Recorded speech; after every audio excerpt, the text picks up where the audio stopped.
бол Монгол Ардын намын бүлэг хуралдаж байна. Удирдах зөвлөл бас хуралдана гэж байна. Таны хувьд яг ер нь энэ өнөөдрийн улс төрийн нөхцөл байдлыг хэрхэн яаж харж байна?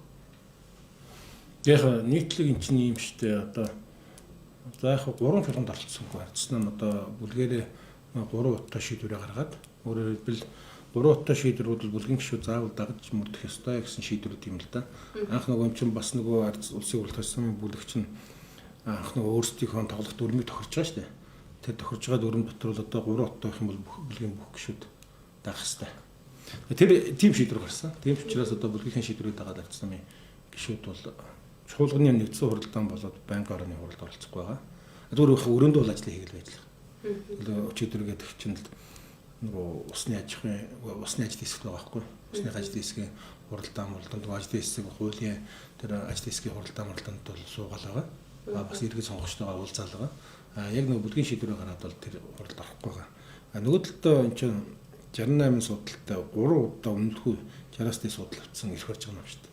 Тэгээ нөгөө хамтарч байгаа хүн нам 8 нөгөө ийзэн үстэй тэгээд тэр чинь дөрөнгөд 80 судалтай гэж ирцээ үрдүүлж чадахгүй байна гэж чинь тэр дотор асуудал байна гэсэн үг шүү дээ.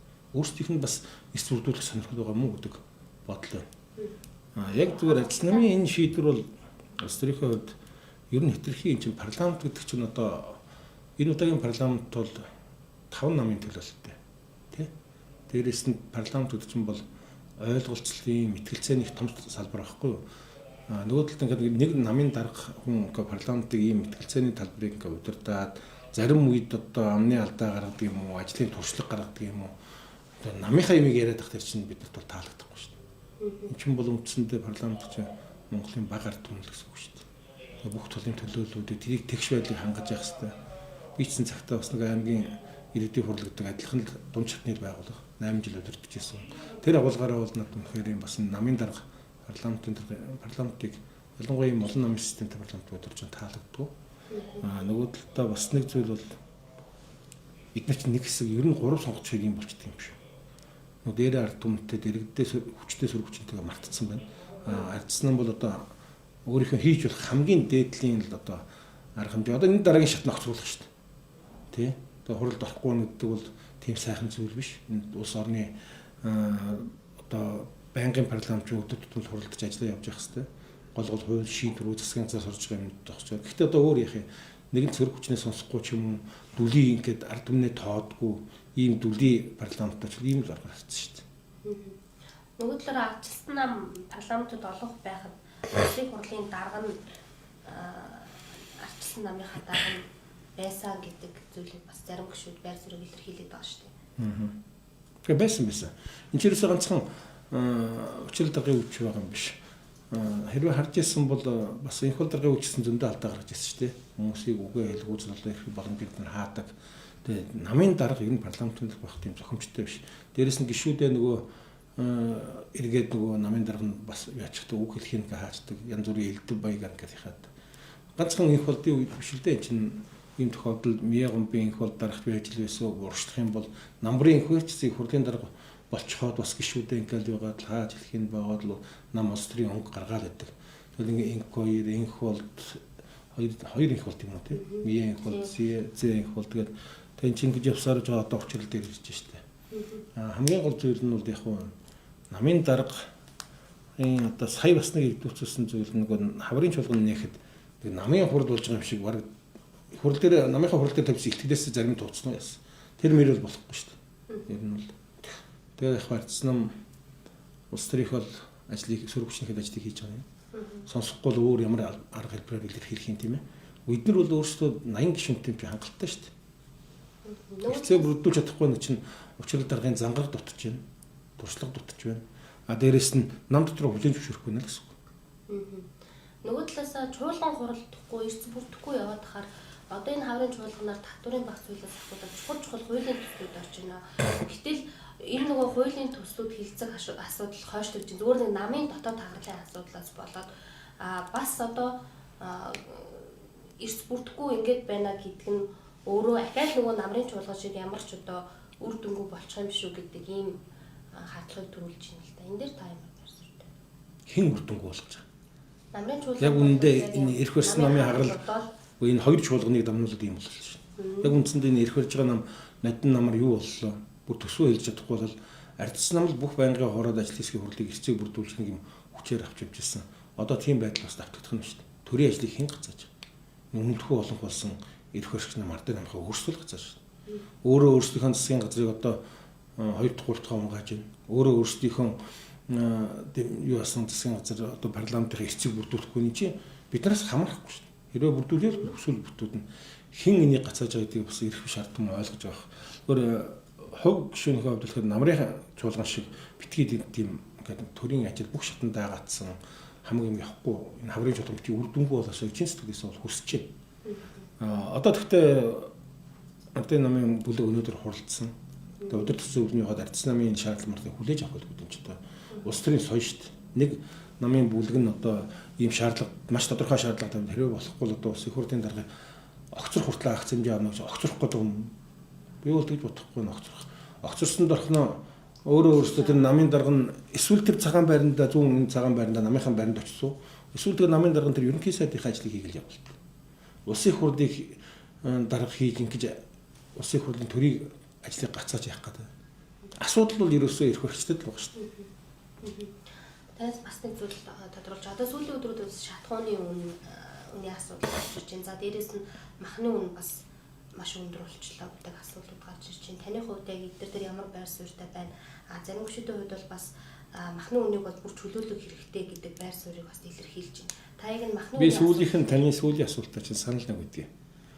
Махны үн чөлөөтэй байх хэрэгтэй. Бид нар чөлөө зах зээн шүү дээ. Нэг газраараа төрийн одоо бодлогоор хөдөө аж ахуй мал аж ахуйг дэмжиж байгаа юм шиг мөртлөө нөгөө тал дээр ингээд нөөцийн мах гэдэг ингээд энэ чинь махны үнийг хатуу ярих гэдэг байгаа орлого байхгүй юу? Махны үнийг төр тогтооно гэдэг бол төр хувийн өмчөд халдж байгаа хэлбэр.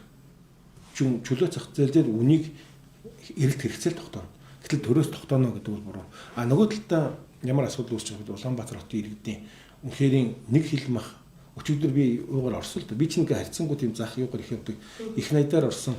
Их найд дээр бол одоо хоньны мах 27 мянга хүрсэн байна. Үхрийн мах 33 мянга хүрсэн байна. Хэцүү л дээ. Ийм орлого ийм байгаа үед хэцүү. Гэхдээ төрийн бодлого юу гэхээр тийм үнийн өсөлтийг хангалттай зүгээр авчихдаг тэр иргэдийн орлогыг бүрдүүлэх хэрэгтэй байхгүй. Нэг талдаа чөлөөт үн явах хэрэгтэй. Нөгөө талдаа төрийн бодлого гэдэг бол түүнийг хангалттай худалдаа авах чадвартай иргэдийг бий болгохын тулд явах хэрэгтэй. Харамсалтай нь өнгөрсөн одоо 12 жил. Би бол яга 12 жил гэж яриад байхлаар тасралтгүй 12 жил засгийн ирэх барьсан нам гэдэг бол 14 оноос хойш шүү дээ. 14 оны чинь сайхан бэлгийн цагийн газар хамтраа үзтээ одоо энэ одоогийн байгаа ерөнхийдөө чинь 14 оноос хойш 26 чи 12 жил засгийн ихэнд байгаа нам сүүлийн 3 сонгуульд өмнөхөө 60-аас дээш судал авсан нам бол дэндүү арчааг байна. Одоо ерөөсөө тийм хийж бүтээх тухай ч юм уу эсвэл одоо ямар нэгэн ирээдүрөө ярьсан яриаш юу ч байхгүй. Дандаа чи тэгж хулгайсан би ингэж хулгайсан бити дэмийн юмэр би чамаас баг хулгайсан гэдэг. Ингээд дандаа нэг юм хулгай лойвор нэг муухай тийм бараа юм байнг гардаг болсон. Яг одоо энэ цаг үед түрүүн таны ярианд гарч ийн ингээ шатхуун тос дэлхийд даяар нөхцөл байдал таагүй. Дэлхийн дэг журам өвдөрсөн дайн самун одоо ингээд хаврын тариалт эхэлж байна. Хөрс боловсруулах ажил эхэлж байна. Дээрээс нь ингээд дулаараад нөгөө нэг уул уурхай одоо манай улирлын чанартай шүү дээ. Манай монголчин нэг дулаарынхны улирлын 10 сар хүртэл гоцтой. Бүх ажлууд эхэлж яхад энэ нефтийн хангамжийн асуудал байна. Маргааш манай арцсамын бүлгээр энийг ярих гэж байна. Би өчигдөр бол Эрдэнэ соёлын яамны төрийн нэрнтэй уулзаад ерөнхий үг нь асуусан. Өчигдөр Оросын холбоос үн нэлсэн билээ. Одоо ингээд зөвхөн түүшигтэл 300-аас 1000 төгрөг нэмэгдэж шин. Энд чинь нэг юмны суурь. Одоо ингээд дээрэс нь шатхуун туслах материал нэмэгдэх бүх юмны үн нэмэгдэнэ. Энэ чиглэлээр ер нь гарч байгаа юм байна. Ингээд эн чинь энэ ордон дотор ч уг нь бол одоо хуучин бол зүгээр би юугаар хэлж байгаа юм биш. Одоо 24-өөс нэг хизээ огцруулсан засгийн тэр хүртэл бол бас ажил явдаг байсан шүү. Би энэ огцруулснаас хойш энэ хаглаас хойш ерөөсөө төрийн ажилд явах байсан. Тэгээ одоо ингээд бодтой байдал ийм байхад улс орны нийгмийн эдийн засаг нь макро түвшний асуудал те тэгээд энэ иргэдийн амжиргаа худалдаа авах чадвар хэн гарч байна? Байхгүй шүү дээ. Гэтэл биднийг одоо буруутгаад байдаг. Гэтэл бид нар одоо дүлийн улсын төр засагч нь юм ойлгох гад бүр аргаа урахтаа улс төрийн бойкот хэлбэрлүү орчих шүү дээ. Өчигдөр хүртэл одоо яг засгийн газрын хуралдааны цаад дээр дэд сайд нь одоо яг энэ засгийн газрын шийдвэрийн асуудал биш өөрийгөө өмгөөлсөн мэдээлэл хийдэг гэдэг шүүмжлэл бас маш их явсан шүү.